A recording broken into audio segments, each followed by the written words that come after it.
राजकीय विधि महाविद्यालय बूंदी में आप सभी का स्वागत है।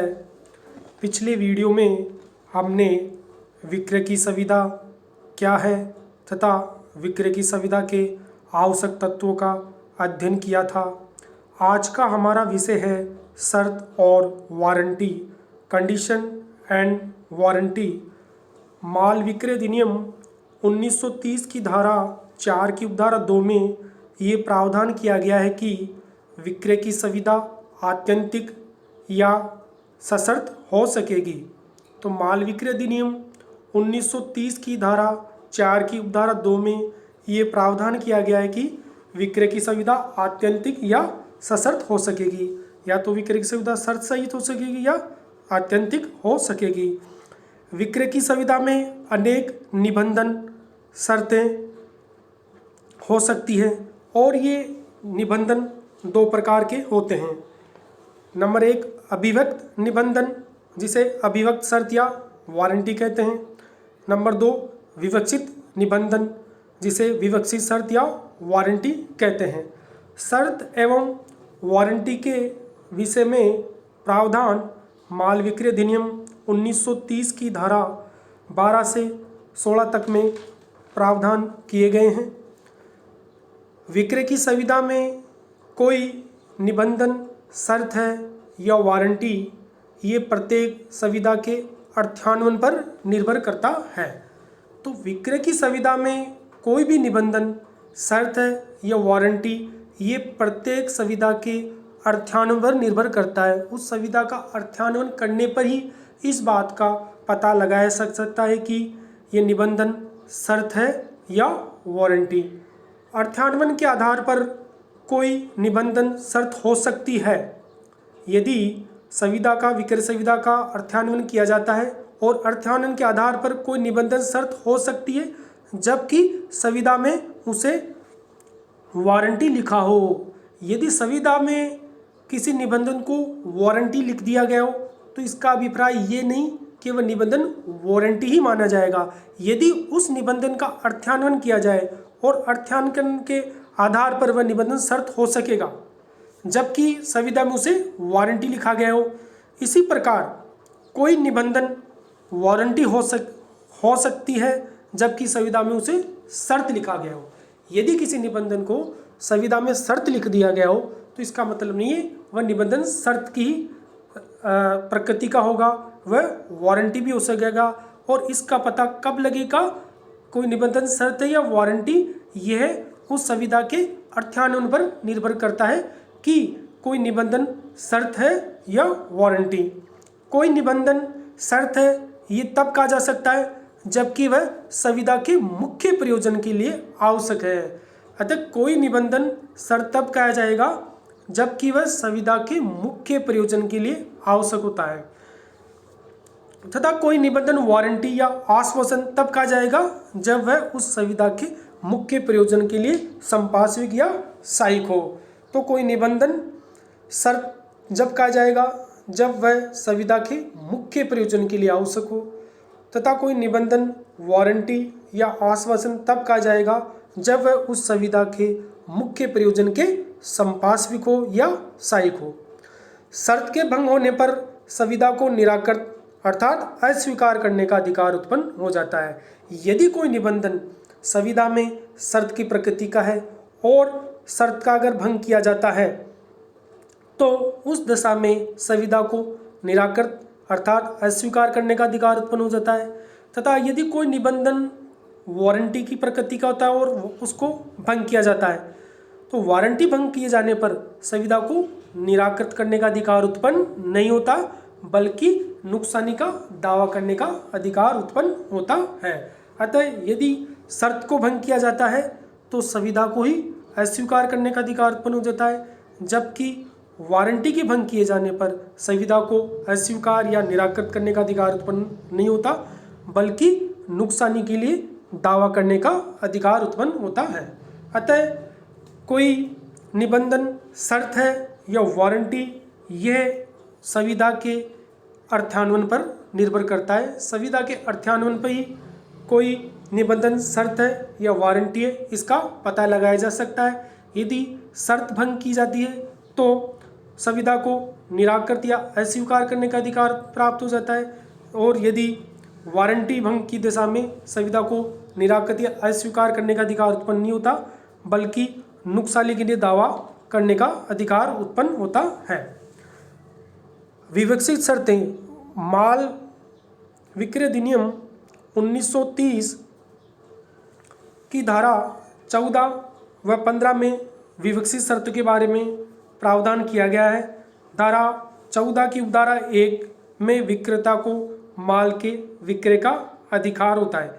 तो धारा 14 की उपधारा 1 के अंतर्गत माल विक्रय की संविदा में ये विवक्षित शर्त रहती है कि विक्रय की दशा में विक्रेता को माल का विक्रय करने का अधिकार है। तो विक्रय की दशा में ये विवक्षित शर्त रहती है कि विक्रेता को माल के विक्रय का अधिकार है, तथा विक्रय के करने के करार की दशा में विक्रेता को माल के विक्रय का अधिकार उस समय रहेगा जब संपत्ति अंतरित की जानी है, तथा माल विक्रय करने के करार की दशा में विक्रेता को माल के विक्रय का अधिकार उस समय रहेगा जब संपत्ति अंतरित की जाती है। तो माल विक्रय अधिनियम 1930 की धारा 14 की उपधारा 1 में विक्रेता को माल के विक्रय के अधिकार के बारे में विवक्षित शर्त के बारे में प्रावधान किया गया है। ऐसे ही माल विक्रय अधिनियम 1930 की धारा 15 के अनुसार जहाँ की संविदा माल के वर्णानुसार विक्रय के लिए हो, वहाँ ये विवक्षित शर्त रहती है कि माल वर्णन के अनुरूप ही होगा। तो धारा 15 में ये प्रावधान किया गया है कि संविदा माल के वर्णानुसार विक्रय के लिए हो, वहाँ यह विवक्षित शर्त रहती है कि माल वर्णन के अनुरूप ही होगा। वर्णन के अनुसार विक्रय तब माना जाता है जब माल क्रेता ने नहीं देखा हो। यदि माल क्रेता ने नहीं देखा हो तब माल वर्णन के अनुसार विक्रय माना जाता है, और वह केवल माल के वर्णन पर ही निर्भर है। ये धारा इस तथ्य पर आधारित है कि यदि आप मटर पीस बेचने की संविदा करते हैं, यदि आप मटर बेचने की संविदा करते हैं तो उसे क्रेता को सेम बीन्स होने के लिए बाध्य नहीं कर सकते। तो धारा 15 के जो प्रावधान है वह इस तथ्य पर आधारित है कि यदि आप मटर बेचने की संविदा करते हैं तो उस क्रेता को सेम होने के लिए बाध्य नहीं कर सकते। इसी प्रकार धारा 15 में ये प्रावधान किया गया है कि यदि माल नमूने और वर्णन के अनुसार बेचा जाए तो माल वर्णन एवं नमूने के अनुसार होगा। तो यदि वर्णन और नमूने के अनुसार हो तो ये विवक्षित शर्त रहेगी कि माल वर्णन एवं नमूने के अनुसार होना चाहिए। विवक्षित वारंटी माल विक्रय की संविदा में कई प्रकार की विवक्षित वारंटी भी होती है, और इस संबंध में धारा 14 की उपधारा 2 के अंतर्गत क्रेता को विकृत माल पर निर्बाध कब्जा प्राप्त होगा और ये ऐसे माल का उपयोग कर सकेगा। तो ये विवक्षित वारंटी होगी कि क्रेता को विकृत माल कर निर्बाध कब्जा प्राप्त होगा और वह ऐसे माल का उपयोग कर सकेगा। इसी प्रकार माल भार या विलंघन से मुक्त रहेगा। तो माल विक्रय अधिनियम 1930 की धारा 14 की उपधारा 3 में ये प्रावधान किया गया है कि इस संबंध में विवक्षित वारंटी होगी कि माल भार या विलंघन से मुक्त रहेगा। इसी प्रकार माल विक्रय अधिनियम 1930 की धारा 16 के अंतर्गत ये स्पष्ट किया गया है कि जिस माल का प्रदाय, जिस माल की सप्लाई विक्रय की संविदा के अंतर्गत की जा रही है वह क्वालिटी और फिटनेस की दृष्टि से क्रेता के विशिष्ट प्रयोजन के लिए उपयुक्त है या नहीं, इसके बारे में कुछ दशाओं को छोड़कर यह विवक्षित शर्त नहीं मानी जाएगी। तो माल विक्रय अधिनियम 1930 की धारा 16 में क्वालिटी या योग्यता के बारे में विवक्षित शर्त के बारे में प्रावधान किया गया है कि माल की क्वालिटी और फिटनेस के बारे में विवक्षित शर्त या वारंटी नहीं होगी।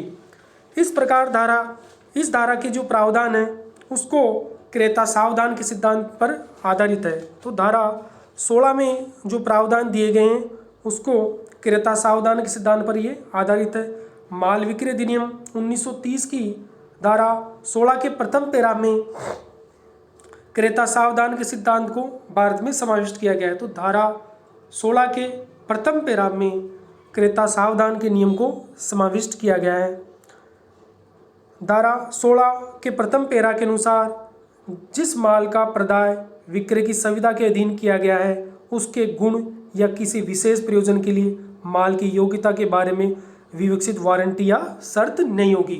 तो धारा 16 की उपधारा 1 में ये प्रावधान किया गया है कि जिसको क्रेता सावधान का नियम कहा जाता है, ये प्रावधान किया गया है कि माल का प्रदाय विक्रय की संविदा के अधीन किया गया है, उसके गुण या किसी विशेष प्रयोजन के लिए माल की योग्यता के बारे में विकसित वारंटी या शर्त नहीं होगी। तो माल की क्वालिटी या योग्यता के बारे में विकसित शर्त या वारंटी नहीं होगी। धारा 16 के प्रथम पैरा में क्रेता सावधान के सिद्धांत को भारत में भी स्वीकार किया गया है। क्रेता सावधान को लैटिन भाषा में कैविएट एम्प्टर लिखा जाता है, जिसका शाब्दिक अर्थ कैविएट का अंग्रेजी भाषा में अर्थ बीवेयर और हिंदी भाषा में इसे सावधान रहो कहा जाता है। इसी प्रकार एम्प्टर शब्द का अंग्रेजी भाषा में अर्थ बायर, जिसका हिंदी भाषा में अर्थ है क्रेता। इस प्रकार कैविएट एम्प्टर का अंग्रेजी भाषा में अर्थ बायर बीवेयर, जिसका हिंदी भाषा में अर्थ है क्रेता सावधान रहो। तो क्रेता सावधान का सिद्धांत क्रेता को इस बात के लिए सजग करता है, इस बात के लिए आगाह करता है कि विक्रय की संविदा के अंतर्गत माल खरीदते समय इस बात की जानकारी कर ले कि विक्रित माल गुण और योग्यता की दृष्टि से उसके उद्देश्य को पूरा करता है या नहीं। तो क्रेता सावधान का नियम क्रेता को इस बात के लिए आगाह करता है कि विक्रय की संविदा के अंतर्गत माल खरीदते समय उसे इस बात की जानकारी कर लेनी चाहिए कि जो वह माल क्रय कर रहा है उस वह गुण और योग्यता की दृष्टि से उसके विशेष उद्देश्य को पूरा करता है या नहीं। यदि नहीं करता है तो विक्रेता जिम्मेदार नहीं होगा तथा क्रेता इस आधार पर न तो संविदा को निराकृत करा सकता है या अस्वीकार करा सकता है, नहीं किसी प्रकार का हर्जना प्राप्त कर सकता है, क्योंकि माल की गुण और योग्यता के बारे में किसी प्रकार की विकसित शर्त या वारंटी नहीं होती है। अतः क्रेता सावधान का नियम ये एक सामान्य बात है कि बाजार में किसी माल का क्रय विक्रय करते समय क्रेता को सावधान रहना चाहिए। जब भी क्रेता माल का क्रय करे तो उसे क्रय करते समय सावधान रहना चाहिए। उसे अपनी आवश्यकता की वस्तु को देख परख की त्रुटि के लिए विक्रेता उत्तरदायी नहीं होगा। इसका अभिप्राय यह है कि क्रेता को माल देख परख कर खरीदना चाहिए। तो क्रेता सावधान का साधारण अर्थ यही है कि जब भी क्रेता माल को खरीदे तो क्रेता को उस माल की देख परख स्वयं कर लेनी चाहिए। यदि देख परख करने के पश्चात भी अगर कोई माल में खराबी निकली आती है तो उसके लिए विक्रेता जिम्मेदार नहीं ठहरा जाएगा, क्रेता ही जिम्मेदार ठहरा जाएगा, क्योंकि माल की क्वालिटी व योग्यता के बारे में विकसित शर्त तथा वारंटी नहीं होते। तो ये नियम इसके संबंध में यह भी कहा जाता है कि बाजार में माल क्रय करते समय क्रेता को अपनी आंखें खुली रखनी चाहिए तथा कान बंद रखने चाहिए। इसके संबंध में यह भी कहा जाता है कि जब भी क्रेता बाजार में माल खरीदे तो उसे माल क्रय करते समय क्रेता को अपनी आंखें खुली रखनी चाहिए तथा कान बंद रखने चाहिए। अतः माल क्रय करते समय क्रेता को माल की परख ढंग से कर लेनी चाहिए। अगर उस माल में कोई दोष या त्रुटि रहती है तो उसके लिए विक्रेता जिम्मेदार नहीं ठहरा जाएगा, क्रेता को जिम्मेदार ठहराया जाएगा। तो क्रेता सावधान के नियम को लागू करने के लिए दो शर्तें दो शर्तों की पूरी होना आवश्यक है। यदि क्रेता सावधान का नियम तभी लागू होगा जबकि निम्न दो आवश्यकताएं पूर्ण हो। पहली आवश्यकता है क्रेता को माल की क्वालिटी या फिटनेस के बारे में जानकारी करने का अवसर मिला हो, क्रेता ने माल अपनी स्वेच्छा से चुना हो या पसंद किया हो। क्रेता सावधान का नियम दो शर्तों के अधीन है। पहली शर्त होगी क्रेता को माल की क्वालिटी या फिटनेस के बारे में जानकारी करने का अवसर मिला हो तथा क्रेता ने माल अपनी स्वेच्छा से चुना हो या पसंद किया हो, तभी क्रेता सावधान का नियम लागू होगा, अन्यथा नहीं होगा। तो प्रथम जो है क्रेता को माल की क्वालिटी या फिटनेस के बारे में जानकारी करने का अवसर मिला हो। इस संबंध में वार्ड बनाम हॉब्स 1878 का वाद महत्वपूर्ण है। इस वाद में कुछ सूअर नीलामी द्वारा बेचे गए। विक्रेता ने उसके गुणों व दोष के बारे में कुछ नहीं कहा। विक्रेता ने सूअर के जो गुण दोष के बारे में क्रेता को कुछ नहीं कहा था। क्रेता ने स्वस्थ सूअरों की कीमत दी। क्रेता ने क्या किया? स्वस्थ सूअरों की कीमत दी थी, परंतु वह सूअर क्या निकल गए? बीमार निकल गए और एक को छोड़कर सभी मर गए। तो हाउस ऑफ लॉर्ड्स ने निर्णय दिया कि बीमार सूअर बाजार में बेचकर विक्रेता ने अपराध अवश्य किया था, परंतु उसने उसके स्वस्थ होने के बारे में कोई शर्त या आश्वासन क्रेता को नहीं दिया था। क्रेता ने प्रत्यक्ष रूप से सूअर देखकर नीलामी में खरीदे थे, अतः क्रेता सावधान के निर्णय के अंतर्गत विक्रेता जिम्मेदार नहीं ठहराया गया।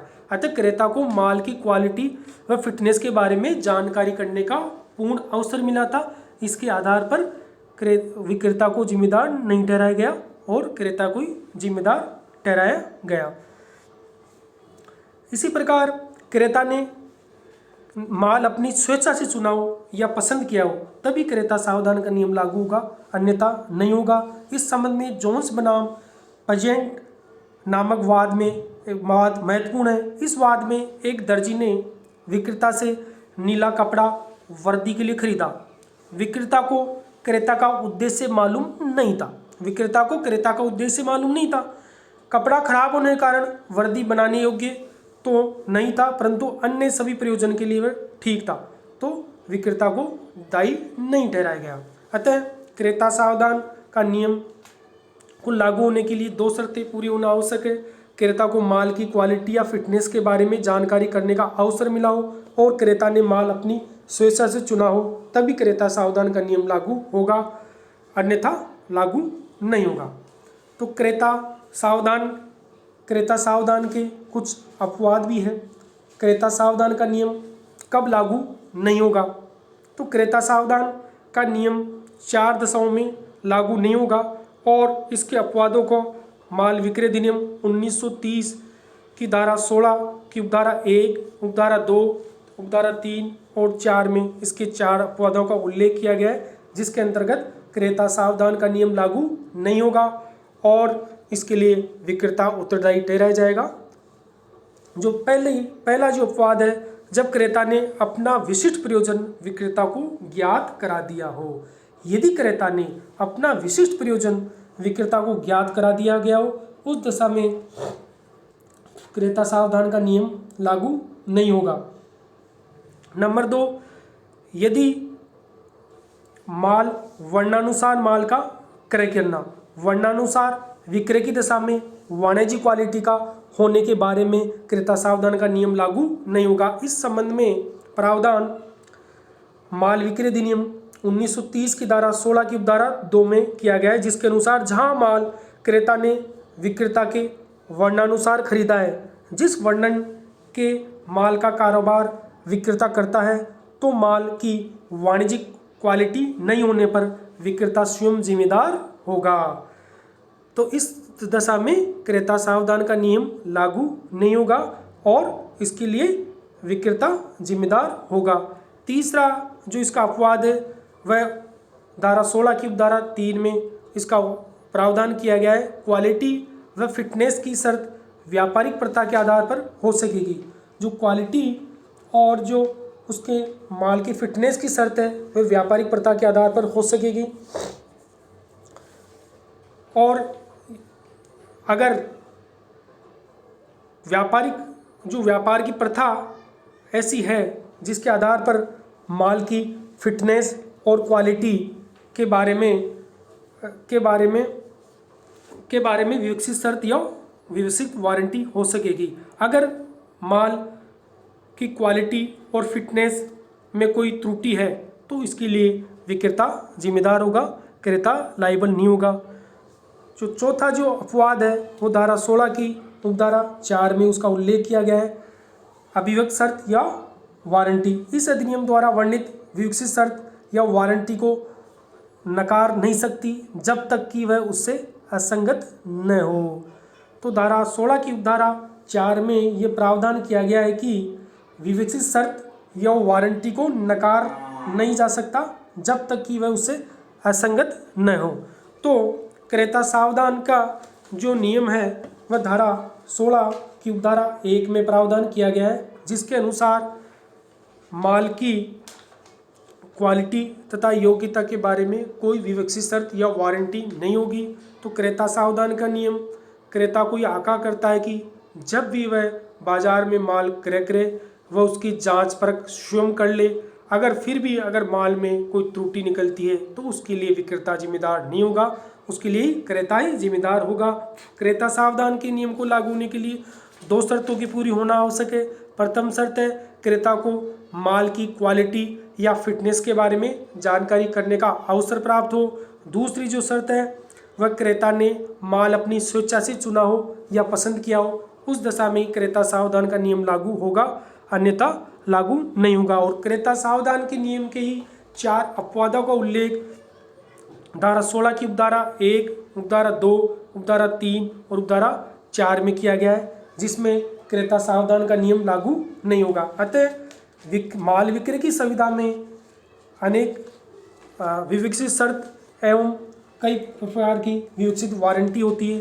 कोई निबंधन शर्त है या वारंटी है, यह उस सुविधा के अर्थान्वयन पर आधारित होता है। सुविधा के अर्थान्वयन पर ही इस बात का पता लगाया जा सकता है कि निबंध शर्त की प्रकृति का है या वारंटी की प्रकृति का है।